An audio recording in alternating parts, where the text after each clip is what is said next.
우리가 저번 시간에 에스라와 함께 이스라엘 백성들이 귀환하는, 드디어 예루살렘에 도착하는 장면을 우리가 확인했었습니다. 아하와 광가에 모였던 2차 포로 귀환을 자원했던 사람들, 레위 사람이 없었지만 다시금 설득하여 모집할 때 또 모인 사람들, 느디님 사람들까지도 더 모여서 그들은 드디어 출발 준비가 다 되었습니다. 금식을 선포하면서 하나님 앞에 낮추고 그들의 신앙까지도, 영적인 부분까지도 준비한 그들은 드디어 1월 12일에 호위병 없이 하나님만을 신뢰하는 믿음 가지고 출발을 했습니다.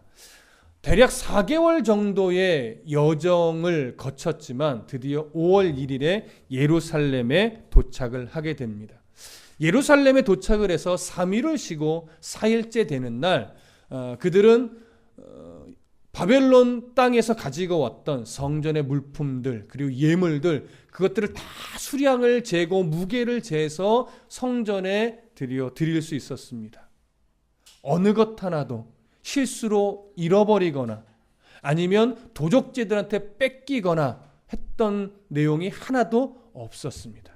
이 말은 호위병 없이 1500km의 여정을 4개월 동안 진행하는 과정에서 분명히 도적대가 노리고 있었지만, 수많은 도적대들이 곳곳에 매복을 하고 있었지만 하나님의 보호하심과 지켜내심과 인도하심 속에서 도적대는 근처에도 올 수 없었고 털끝 하나도 상하거나 물품 하나라도 빼앗기지 않았다라고 하는 사실, 바로 살아계신 하나님이 여전히 이스라엘을 지키고 보호하고 계시다는 사실을 증거했습니다.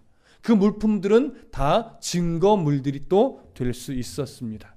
그렇게 하나님 앞에 감사함으로 모든 물품들을 성전에 드리고 그들은 다시금 하나님 앞에 번제로 속죄 제도 드리고 감사 제도 드렸을 것입니다. 그리고 나서 왕의 조서를 주변의 모든 총독들에게 다 보여주고 나서 그들은 열심으로 에스라가 행하는 모든 일들을 돕겠습니다. 이런 내용까지도 확인이 되었었죠. 그러고 나서 이제 오늘 본문으로 들어가는 겁니다. 오늘 본문은 이제 그 일 이후에 이 에스라가 지금 예루살렘과 유다 지역의 이스라엘 백성들의 영적 상태가 어떻게 되는지 보고를 받고 그것에서 어떻게 에스라가 반응하는지 그 내용이 이제 9장의 내용인데, 오늘은 1절과 2절을 중심으로 해서만 말씀을 좀 나누려고 합니다. 자, 1절과 2절 함께 읽어보겠습니다. 시작. 2일 후에 방백들이 내게 나와 이르되 이스라엘 백성과 제사장들과 레위 사람들이 이 땅 백성들에게서 떠나지 아니하고 가나안 사람들과 헷 사람들과 브리스 사람들과 여부스 사람들과 암몬 사람들과 모압 사람들과 애굽 사람들과 아모리 사람들의 가증한 일을 행하여 그들의 딸을 맞이하여 아내와 며느리로 삼아 거룩한 자손이 그 지방 사람들과 서로 섞이게 하는데 방백들과 고관들이 이 죄에 더욱 으뜸이 되었다 하는지라. 자, 1절의 시작을 이렇게 합니다. 이 일 후에. 이 2일 후에라고 하는 것은 원문으로 조금 더 가깝게 번역을 해보면 이 일이 온전히 이루어진 뒤에, 이런 의미입니다. 그러니까 이 일이 온전히 이루어진 뒤에라고 하는 것은 어떤 의미냐면 이들이 이제 4개월의 여정을 거쳐 드디어 예루살렘에 도착한 이후에 그들이 행하려고 했던 것, 성전의 물품들과 예물들을 다 계수하여 성전에 드리고 그 다음에 하나님 앞에 번제를 드리면서 스스로를 정결하게 하고 속죄를 하고, 그리고 그 총독들에게 왕의 조서를 또 보여주고 했던 이런 일련의 일들을 말하는 겁니다. 이 일들을 계획한 대로 다 완료한 이후에 라고 말하는 거죠. 그 완료한 이후에 얼마의 시간이 흘러갔는지는 알 수 없으나 그리 길지 않은 시간입니다. 거의 그 일이 마치고 나서 얼마 되지 않은 때일 것입니다. 자, 그러면 그 모든 앞에서의 일들을 다 마쳤다면 이제 에스라는 뭘 해야 될까요? 기본적으로는 예루살렘의 말씀의 부흥을 이렇게 해줘, 이렇게 생각이 될 거예요. 왜냐하면 에스라 하면 딱 떠오르는 게 뭐예요? 예루살렘을, 유다 지역을 말씀으로 부흥시켰던 말씀의 사람, 이렇게 우리가 알고 있으니까 이렇게 생각이 들지만 그거는 약간 뒤의 일입니다. 약간 뒤에. 지금 멀쩡 그의 사명으로 본다면 그는 성전의 물품들을 다 성전에 드리고 나서 그 다음 해야 될 일이 뭐냐면 왕과 지방관들의 명령을 따라서, 조서에 뭐라고 돼 있나요? 왕과 지방관들이 무슨 명령을 내렸어요? 예루살렘과 유다의 형편을 살펴라. 물론 그 형편을 살피라는 것이 종교적으로 신앙적으로 그들이 하나님의 법에 순종하며 건강한지를 살피라는 게 사실은 1차적인 거예요. 그러나 그 이면에는 무슨 의도가 담겨 있다고요? 반란의 소지가 없도록 예루살렘을 살피면서 그 주변의 민족들까지도 반란의 대열에 끼지 않도록 잘 형편을 살피고 다스리고 필요하면 보고하라는 이면에 깔린 의도가 있었음을 우리가 확인을 했었습니다. 그러니까 지금 이 다음에 에스라가 맡은 바 어떤 사명을 따른다면, 페르시아에서 보내어진 사명을 따르는 그 다음 역할은 뭐예요? 유다와 예루살렘 이 지역의 형편을 살피는 겁니다. 현재 영적으로 어떠한 상태에 놓여 있는지. 무슨 말씀 이해되시죠? 그런데 마침 오늘 1절은 이렇게 또 설명을 해요. 이 일 후에 방백들이 내게 나와 이르되, 이렇게 말합니다. 방백들이 내게 나와 이르되. 여기서 말하는 방백들은 어떤 사람은 군대 장관이 아니겠느냐라고 말하기도 하지만 지금은 이스라엘은 페르시아의 속국입니다. 자체 군사를 가질 수가 없는 때예요. 그러니까 군대의 방백으로 보기는, 장관의 수준으로 보기는 어렵고 고위 행정 관료, 페르시아에서 임명을 받은, 물론 유대인이겠지만 행정 관료로 보여집니다. 고위직에 있는 사람들이죠. 그들이 누구에게 나왔어요? 에스라에게 나와서 뭐라고 말했어요? 가나안 사람들과 헷 사람들과 그 앞에 이스라엘 백성과 제사장들과 레위 사람들이 이 땅 백성들에게서 떠나지 아니하고 있습니다. 그래서 그들의 가증한 일을 행하고 있습니다. 이 얘기를 해주는 거예요. 보고라고도 할 수 있겠죠. 우리가 한 가지 생각할 것은 이들이 찾아와서 에스라에게 지금 이스라엘 백성들이 이 가나안의 이방 족속들의 그 가증한 일을 행하고 있습니다라고 보고할 때 이것이 공식적인 보고인가? 아니면 지금 이스라엘의 영적 상태를 안타까워하고 있는 일부 방백들의 사적인 만남 안에서 이루어지는 보고인가? 이거는 조금 선택하기가 좀 어렵습니다. 근데 중요한 건 뭐예요? 이게 공식적인 보고이든 아니면 이스라엘을 안타까워하는 사적인 보고이든 에스라가 뭐 어떤 내용을 보고받았다라고 하는 거예요.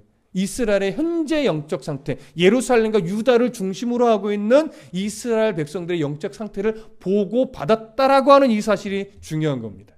방금 말씀드렸지만 그 보고의 요지는 뭐예요? 이스라엘 백성과 제사장들과 레위 사람들이 이 땅의 백성들에게서 떠나야 하는데 떠나지 않고 그들의 가증한 일을 행했다라고 하는 거예요. 그래서 그들과 뭐 했다는 게 딸들을 서로 며느리 삼고 사위로 주고 하면서 통혼했습니다라고 하는 것이 이들의 보고 내용의 주요 요지입니다. 그럼 한 가지 확인하십시다. 이들이 이스라엘 백성들이 떠나야 한다라고 표현하고 있는, 떠나지 않았다라고 보고하고 있는 이 땅 백성들, 그들은 누구일까요? 바로 1절에서 사실은 설명을 하고 있죠. 가나안 사람들, 또 헷 사람들, 브리스 사람들과 여부스 사람들, 암몬 사람들과 모압 사람들, 그리고 애굽 사람들, 그리고 아모리 사람들입니다. 이 중에서 가나안 사람, 헷 사람, 브리스 사람, 여부스 사람, 그리고 건너뛰어서 아모리 사람. 이 사람은 어느 지경 내에서 살던 민족들이죠. 본래 약속의 땅인 가나안 지경 내에서 살던 민족들이에요. 그래서 출애굽할 때 하나님 광야에서 이미 이들을 쫓아내라 명령했던 그 대상자들입니다.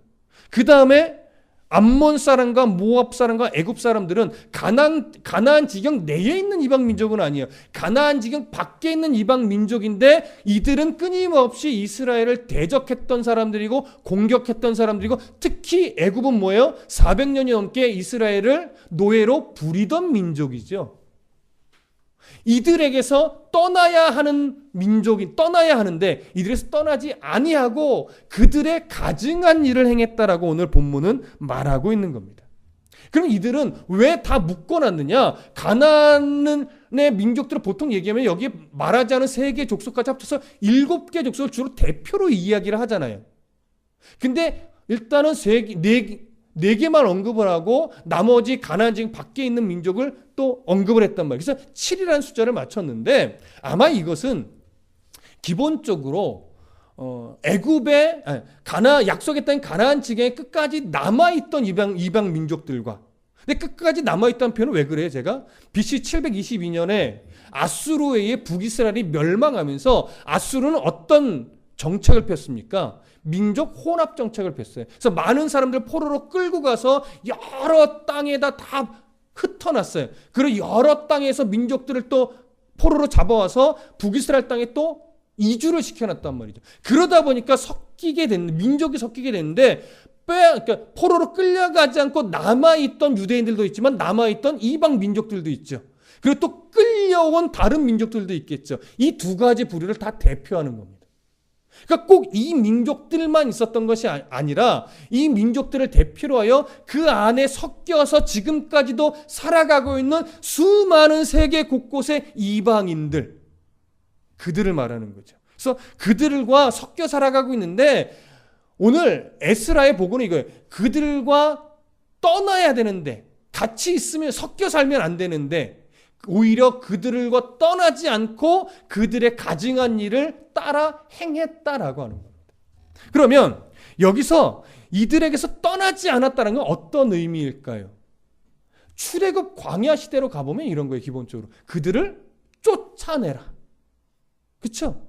원래 사명은 뭡니까? 가나안 땅에 들어가서 그들의 우상을 척결하고 그들의 산당을 불태우고 그리고 우상에 충만한 그들을 수백 년 동안 기회를 줬지만 하나님께로 돌이키지 않았던 이 우상에 충만한 이방 사람들을 다 쫓아내는 거예요. 아니면 죽여야 되는 거예요. 그런데 이스라엘은 사사시대를 거쳐가면서 이 일을 온전히 하지 못했습니다. 그래서 남아있던 자들이에요. 근데 지금은 쫓아내야 하는 시대가 아니라 이미 이스라엘까지도 멸망해서 페르시아 제국내, 처음에는 아수르 제국에 의해, 두 번째는 바벨론 제국에 의해, 이제 세 번째는 페르시아 제국에 의해 속국이 돼서 나라를 잃어버린 상태란 말이죠. 그러니까 지금은 쫓아낼 수 있는 상황은 아니에요. 그렇다면 떠나지 않았다, 떠나야 한다는 건 무슨 의미일까요? 그들과 분리되지 않았다라고 하는 겁니다. 분리되지 않았다는 건 어떤 의미예요? 그들이 행하고 있는 우상 숭배와 음행의 문화에서 같이 섞여 있지 말고 그런 문화에서는 분리되어야 한다는 얘기죠. 근데 이런 분리됐단 얘기예요? 분리되지 않았단 얘기예요? 분리되지 않았단 얘기예요. 그래서 1절 끄트머리에 뭐라고 말해요? 그 사람들의 가증한 일을 행했다. 이게 바로 1절 앞부분에서 얘기하는 떠나지 않았단 얘기입니다. 똑같이 행동하고 똑같이 우상 숭배하는 그 일을 했다라고 하는 것이죠. 근데 그 원인을 2절에서 얘기하는 겁니다. 왜 그들이 이런 이방 민족들의 가증한 일을 행하게 됐는가 하면 2절이 그렇게 설명하죠. 그들의 딸을 맞이하여 아내와 며느리로 삼아 거룩한 자손이 그 지방 사람들과 서로 섞이게 하는데 방백들과 고관들이 이 죄에 더욱 으뜸이 되었기 때문이다라고 사실은 설명하고 있는 겁니다. 자, 이들의 보고 내용을 보면 통혼을 가장 큰 어떤 문제로 제시하고 있어요. 이방 민족들과 통혼한 것, 이것이 바로 그들을 우상 숭배에 빠지게 했고 그들이 저지른 범죄입니다. 이렇게 지금 보고를 하고 있는 거거든요. 그럼 여기서 거룩한 자손이 그 지방 사람들과 서로 섞이게 했다라고 말할 때 이 섞이게 했다라고 하는 것은 섞였다라고 하는 것은 혈통적인 섞임을 말하는 걸까요? 신앙적인 섞임을 말하는 걸까요? 둘 다일까요? 물론 외적으로는 당연히 혈통적 섞임이죠. 그러나 지금 혈통적 섞임이 문제다라고 강조하는 것이 아니라 여기서 말하는 섞임은 종교적, 신앙적 섞임을 말하는 겁니다. 그래서 여기서 섞임이라고 번역된 히브리 단어가 아라브라고 하는 그 단어예요. 근데 이 단어는 혈통적 섞임을 사실은 의미하는 쪽의 내용을 가지고 있지 않고 주로 성적 타락이나 종교적 타락을 나타내는 데 사용을 합니다. 그래서 주로 우상숭배를 배우다 또는 죄인과 사귀다 이런 의미로도 많이 사용되는 단어가 아라브라고 하는 이 히브리 단어예요. 따라서 지금 이 땅에 이 이방 족속들과 통혼을 했다라고 하는 이 말은 신앙적으로 뒤섞여서 하나님 보시기에 가증한 일을 그들이 서슴없이 하게 되었다. 이걸 강조하여 보여주고 있는 겁니다. 자, 그러면 우리가 이제 한 가지 좀 점검하고 가십시다. 왜? 기초가 좀 튼튼해야 되니까. 출애굽기와 신명기에 가보면 이방 민족과 통혼을 금지한 내용이 나오거든요. 근데 두 가지 다 보지 않고 오늘은 그 신명기의 말씀만 좀 살펴보려고 해요. 신명기 7장으로 한번 가볼게요. 구약성경 신명기 7장 1절부터 4절까지만 읽어볼게요. 신명기 7장 1절부터 4절. 자, 함께 읽어보겠습니다. 7장 1절부터 4절 찾으셨으면 함께 읽습니다. 시작. 네 하나님 여호와께서 너를 인도하사 네가 가서 차지할 땅으로 들이시고 네 앞에서 여러 민족 헷 족속과 기르가스 족속과 아모리 족속과 가나안 족속과 브리스 족속과 히위 족속과 여부스 족속 곧 너보다 많고 힘이 센 7 족속을 쫓아내실 때에 네 하나님 여호와께서 그들을 네게 넘겨 네게 치게 하시리니 그때에 너는 그들을 진멸할 것이라. 그들과 어떤 언약도 하지 말 것이요 그들을 불쌍히 여기지도 말 것이며 또 그들과 혼인하지도 말지니 네 딸을 그들의 아들에게 주지 말 것이요 그들의 딸도 내 며느리로 삼지 말 것은 그가 네 아들을 유혹하여 그가 여호와를 떠나고 다른 신들을 섬기게 하므로 여호와께서 너희에게 진노하사 갑자기 너희를 멸하실 것임이니라. 자, 여기서 아주 명확하게 나오고 있습니다. 그들을 진멸해야 되는데 특히 혼인시키지 말랍니다. 그 분명한 이유가 뭐예요? 혈통적 섞임을 문제시하고 있지 않아요. 그들 때문에 하나님을 버리고 우상을 섬기게 될 것이 자명하게 보이기 때문에 그러지 말아라. 너희들이 그랬다가는 하나님이 갑자기 너희를 뭐 할 것이다? 멸할 것이다.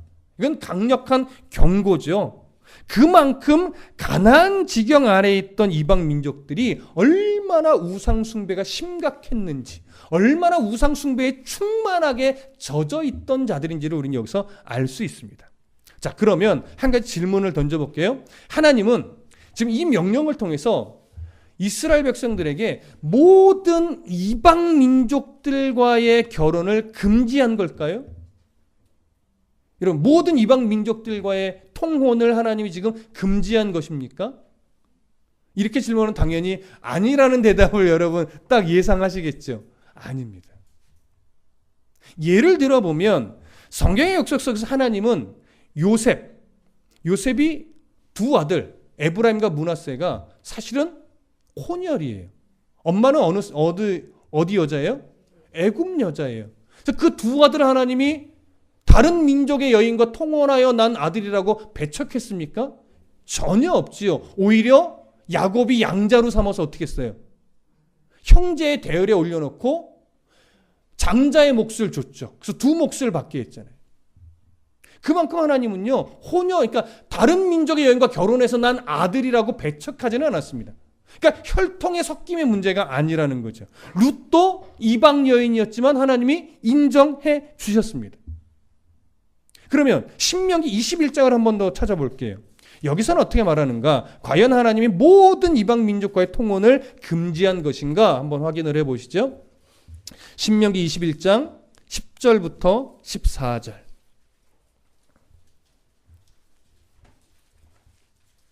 신명기 21장 10절부터 14절. 찾으셨으면 함께 읽겠습니다. 시작. 네가 나가서 적군과 싸울 때에 네 하나님 여호와께서 그들을 네 손에 넘기심으로 네가 그들을 사로잡은 후에 네가 만일 그 포로 중에 아리따운 여자를 보고 그에게 연연하여 아내를 삼고자 하거든 그를 네 집으로 데려갈 것이요 그는 그 머리를 밀고 손톱을 베고 또 포로의 의복을 벗고 네 집에 살며 그 부모를 위하여 한 달 동안 애곡한 후에 내가 그에게로 들어가서 그의 남편이 되고 그는 내 아내가 될 것이요 그 후에 내가 그를 기뻐하지 아니하거든 그의 마음대로 가게 하고 결코 돈을 받고 팔지 말지니라 네가 그를 욕보여 쓴즉 종으로 여기지 말지니라. 자, 이방 여인과의 결혼을 그래도 허락을 하는 내용입니까? 허락하지 않는 내용입니까? 허락을 하는 내용입니다. 그러니까 그렇기 때문에 하나님은요 모든 이방 족속을 다 통혼을 금지한 것이 아니에요. 지금 어느 지경 내에 있는 이방 민족들과의 통혼만 금지한 거예요? 가나안 지경 내에 있는 이방 민족들과의 통혼만을 사실은 금지한 겁니다. 그 이유는 하나입니다. 그들은 모두 우상 숭배에 충만하기 때문에 그들과 통혼하면 결혼한 것으로 끝나는 것이 아니라 그들은 우상을 가지고 올 것이고 이스라엘은 또 당연히 그 우상을 따라 섬길 것이 너무나 자명하게 보이기 때문에 하나님은 그것을 염려하여 가나안 지경 내에 어떤 여인과도 통혼을 금지시킨 겁니다. 물론 가나안 지경 밖에 있는 이방인이라 할지라도 우상의 숭배와 관련이 있다면 하나님이 결혼을 막으시겠죠. 그러나 하나님은 그런 문제가 아니라면 굳이 억지로 막지 않으십니다. 여러분 모세의 아내는 어디 여자예요? 미디안 여자예요. 무슨 말씀 이해되시죠? 이방 여인이란 말이에요. 그래서 나중에 미리암과 아론이 구스 여자와 결혼하지 않았느냐? 물론 그의 견해가 몇 가지 있지만 저는 그 구스 여자를 미디안 지역까지 넓게 포함해서 봅니다.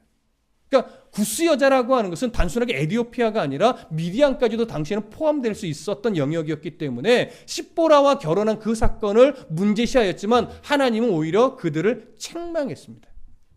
무슨 말씀 이해되시죠? 라합도 가나안 땅 안에 있는 이방 여인이었으나 그는 하나님 앞에 나왔기 때문에 하나님이 인정을 해줬죠. 그래서 이것은 혈통의 문제가 아니라 지금 이 통혼 금지는 신앙의 문제인 거예요. 신앙의 문제. 그들이 얼마나 우상에 만연한 자들인지 그리고 이스라엘이 얼마나 그런 것에 약하여 얼마나 하나님을 버리고 우상에 따라갈 소지가 많은 민족이었는지 둘 다 연약한 거죠. 가나안의 이방 족속들은 참 우상으로 인해 악했던 것이고 이스라엘은 하나님의 선택된 민족임에도 불구하고 너무나 쉽게 우상에 빠질 수 있는 연약하디 연약한 그런 민족이었기 때문에 그렇습니다. 그래서 하나님은요 이스라엘 백성들이 그런 우상에 빠지지 않게 하기 위한 것도 있고 이게 가장 중요하지만 또 하나 보는 것은 뭐냐면 그들의 사명 때문에 그래요. 이스라엘 민족의 사명. 이스라엘 민족의 기본적인 사명은 뭡니까? 애굽에서 나와서 물론 아브라함 때부터 시작을 하지만 약속의 땅에 하나님이 들여보내시는 목적이 뭐예요? 그 안이 이미 하나님을 거절하고 우상의 통치를 받으며 우상 숭배가 만연한 땅이었기 때문에 아까도 말씀드렸지만 그들의 우상을 척결하고 산당을 불태우고 그 우상 숭배자들 다 쫓아내므로 말미암아 그 가나안 땅 약속의 땅이 무엇으로 충만한 땅으로 만들기를 원하시는 거예요. 하나님의 통치와 그 통치에 순종하는 백성들로 가득 차게 만들기를 원하셨던 거예요. 이걸 이루어내는 것이 바로 이스라엘 민족의 사명입니다. 근데 이것의 가장 큰 걸림돌, 방해 요소가 뭐예요? 바로 우상인데 그 우상 숭배로 이끌고 갈 가장 큰 유혹거리가 바로 이 통혼이라는 거죠. 그래서 통혼 금지 명령을 아예 율법에 집어 넣으셨던 거예요. 이건 이스라엘이 그만큼 연약하기 때문에 그래요. 그리고 가나안 사람들이 그만큼 우상 숭배의 문제에 있어서는 아주 충만하고 너무나 만연하고 완악하기 때문에 이 두 가지를 다 보실 수 있어야 되는 겁니다. 근데 이 일을 이스라엘은 사실 제대로 하지 못했습니다. 그래서 어떻게 된 거예요? 결국은 하나님이 인내의 때가 참에 북이스라엘은 아수르에, 남유다는 바벨론에, 나중에 통째로는 페르시아에 포로가 되어 고통을 받는 세월을 보내게 되는 것이죠. 그러나 하나님은 이제 포로가 된 지 근 70여 년이 넘어가면서 하나님이 이스라엘에게 뭘 줘요? 기회를 줍니다. 회복의 기회를 줍니다. 그래서 고레스에 의해 주전 538년에 포로 귀환을 하도록 하나님 은혜를 베푸신 거죠. 포로 귀환을 해서 드디어 성전까지도 재건을 하게 하신 거예요. 하나님이 이제 이스라엘에게 어떤 기회를 준 거예요? 다시금 약속의 땅에 무엇을 이루기를 시작하라는 거예요. 하나님의 통치가 이루어지고 우상 숭배의 문화를 끊어내고 또 하나님이 기회를 열어주신다면 그 땅의 우상들을 찾게 하라고 다시 산당들을 불태우고 다시 우상 숭배자들을 쫓아내버리는 이런 일들을 그들은 해내야만 하는 거예요. 지금은 다시금 그것을 회복하기 위한 무슨 단계예요? 출발점에 그들은 놓여 있는 거예요. 그렇다면 더 철저하게 그들은 우상과 관계를 끊어야 돼요. 더 철저하게 이방 여인과의 통혼을 금지해야 돼요. 그리고 더 철저하게 하나님 앞에 엎드리고 하나님을 예배하는 일에, 바르게 예배하는 일에 더 힘써야 되는 게 맞습니다. 이것이 그들의 사명을 회복하는 첫 출발점이 되어야만 하는 겁니다. 그런데 문제는 이들이 그 사명을 또 어느 순간 잊어버리고 다시금 그 선조들이 했던 악행을 답습하기 시작했다라고 하는 것이죠. 이게 지금 바로 페르시아 제국 때 스룹바벨과 에스라 시대에 가지고 있던 가장 큰 문제점이었어요. 자, 그러면 이제 한 가지 더 생각해 보시죠.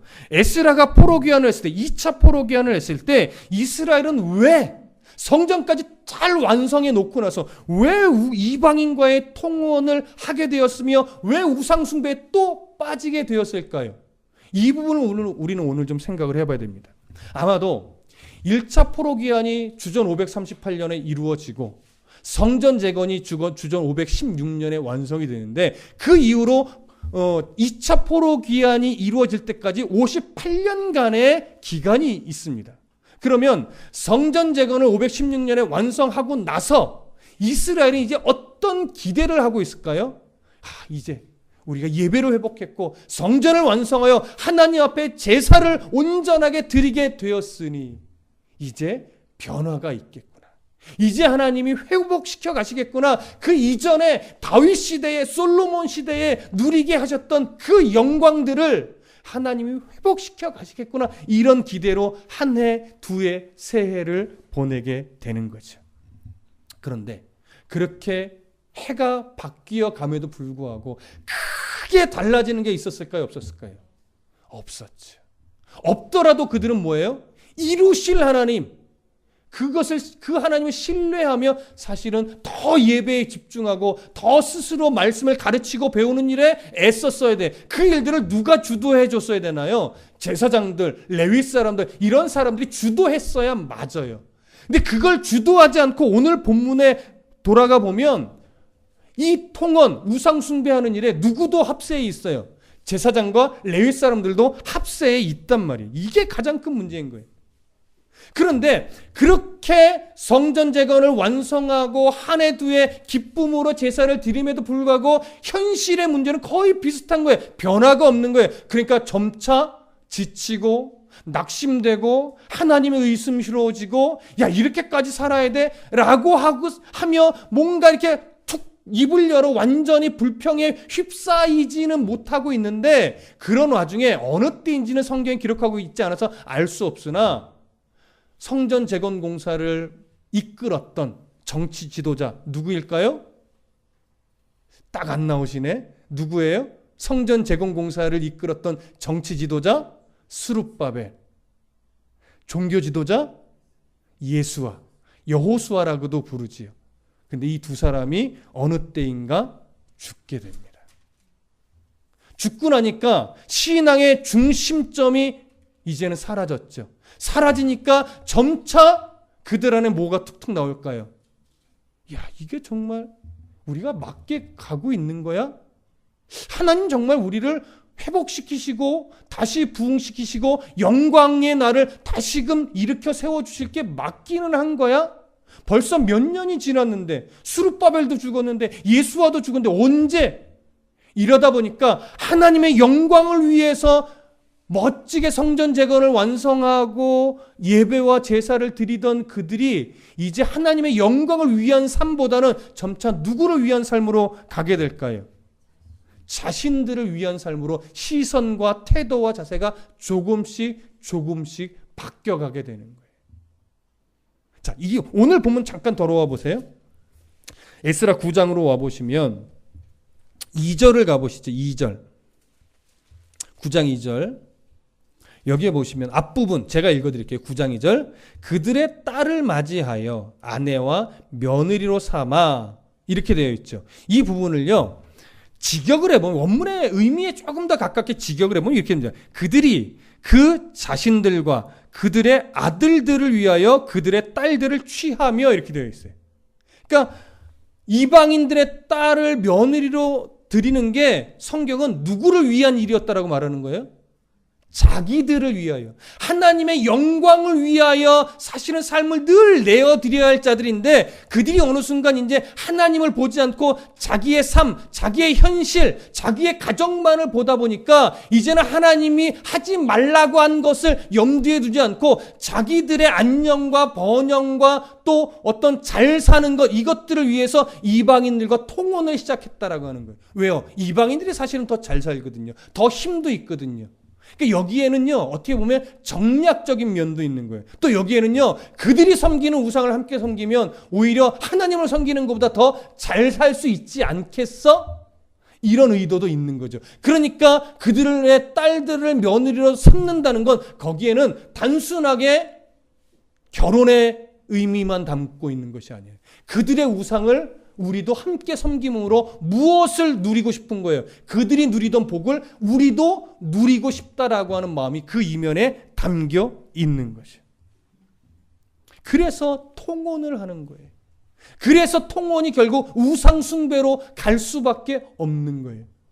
근데 아까도 말씀드렸지만 문제는 뭐예요? 이 일들이 벌어지고 백성들 안에 하나님이 아니라 자기를 위한 일들만 시선이 맞춰질 때 이것들이 틀렸다, 다시금 하나님께로 시선을 맞추게 만드는 역할을 누가 해야 돼요? 제사장들과 레위 사람들이 해야 된단 말이에요.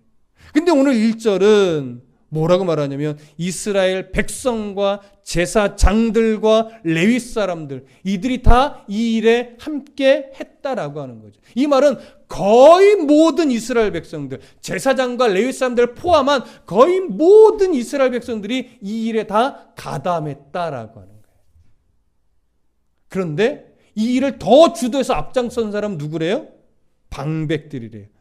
또 2절 끝에 보니까 방백들과 고관들이래요. 그러니까 백성의 지도자급에 있는 사람들이 이 일을 더 주도해 나가는 거예요. 그들은 아마 이렇게 생각했겠죠. 우리가 이렇게 해야 이 나라가 더 안정되고 잘 살 수 있을 거야.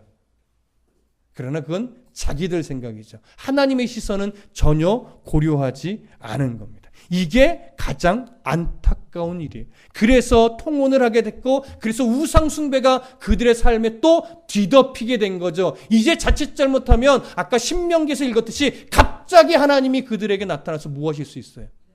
멸망시킬 수 있어요. 징계시킬 수 있다고요. 이걸 누가 봤을까요? 에스라는 이게 보이는 거예요. 그래서 우리가 다음 주에 또 살펴보겠지만, 그래서 이것 때문에 에스라가 안타까워하며 옷을 찢고 속옷을 찢고 머리를 뜯고 수염을 뜯으며 하나님 앞에 섭니다. 그리고 함께 기도하는 무리가 또 나타나죠. 그러면서 이스라엘 안에 다시금 말씀으로 일으키는 이 일을 그래서 하게 되는 겁니다. 왜? 뻔히 보이거든요. 에스라 그 일을 감당하지 않으면 머지않아 이스라엘 하나님의 또 큰 진노로 어떻게 될지 모르는 거예요. 그걸 에스라는 보는 거예요. 왜 지금 이스라엘이 이 지경까지 갔어요? 자기들을 왜 하나님이 포로로 귀환을 시켜서 왜 성전을 짓게 하셨는지 그 사명을 놓친 거예요. 연수가 길어지면서 자기들의 기대, 하나님이 뭘 원하시는지를 보지 못하고 자기들의 기대하고 바라던 대로 뭔가가 되어지지 않으니까 사명을 잃어버리고 불평과 원망을 하게 되고 자기의 현실만 보게 되고, 그러니까 통혼을 하게 되고, 그러니까 우상숭배에 빠지는 이런 일이 벌어지는 겁니다. 오늘날 다르겠습니까? 교회가, 목회자가, 성도가 자기에게 주어진 하나님의 사명이 무엇인지를 잃어버리면 우리도 똑같이 이렇게 될 수 있습니다. 교회는 커지기 위해서 존재하는 것이 아닙니다. 목회자는요, 유명해지기 위해서 목회를 하는 게 아닙니다. 성도는요, 부자가 되기 위해서 신앙의 삶을 살아가는 게 아니에요. 이 땅에 발을 디디고 사는 동안 하나님의 통치를 받는 훈련을 하나님 앞에서 해내면서 우리는 예수 그리스도의 성품을 닮아가는 씨름을 해야 되는 게 우리의 사명이에요. 훈련의 모양새는 다 다를 거예요. 그러나 훈련의 방향성과 훈련의 목적지는 모두가 다 똑같습니다. 우리는 이걸 알아야 됩니다. 그런데 우리는 순간순간 우리 애가 무엇을 위해 살아가야 되는지 방향성을 잃어버립니다. 순간순간 우리가 어디 지점을 향해서 가야 되는지 목적지를 자꾸 잃어버립니다. 그래서 커지는 싸움을 하고 유명해지는 싸움을 하고 부자 되려고 하는 싸움을 해요. 근데 거기다가 그것을 신앙이라는 이름으로 포장까지 해놓고 그렇게 합니다. 하나님이 얼마나 안타까워하실까요? 왜 교회를 개척하여 예배당을 세웠나요? 왜 목회를 하고 있나요? 이건 저에게 던지는 질문입니다. 여러분, 왜 예배하러 나오셨습니까? 왜 오늘 찬양하고 기도하셨습니까? 왜 말씀을 이렇게 듣고 있습니까? 이건 여러분들에게 묻는 질문입니다. 우리는 세상과 섞이고 있는 자들입니까? 아니면 세상 속에서 구별되고 있는 자들입니까? 자문해 보시길 바랍니다. 기도.